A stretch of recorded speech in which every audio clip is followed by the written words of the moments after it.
महाराज जी, अगर स्वर्ग और नरक में हम पुण्य और पाप के फल भोगते हैं तो हम धरती पर कौन से पापों और पुण्यों का प्रारब्ध भोगते हैं? कि जब सजा होती है तो जुर्माना भी होता है कि नहीं होता? कि 10 साल की सजा और 1 लाख रुपया जुर्माना होता है ना।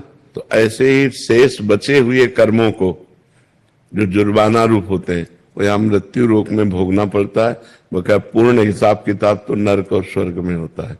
पुण्यों का स्वर्ग में और पाप का नरक में, और बचे हुए पाप जो पुण्य और पाप होते हैं उनसे मिश्रित मानव देह बनता है। पुण्य देह देव देह, पाप देह यातना देह, और पाप और पुण्य मिश्रित देह मानव देह। तो इसमें कुछ पाप, ज्यादा नहीं, कुछ पाप और कुछ पुण्य मिलाकर बनाया जाता है, जिससे कभी सुख कभी दुख, कभी सुख कभी दुख, ये पूरे जीवन चलता रहता है।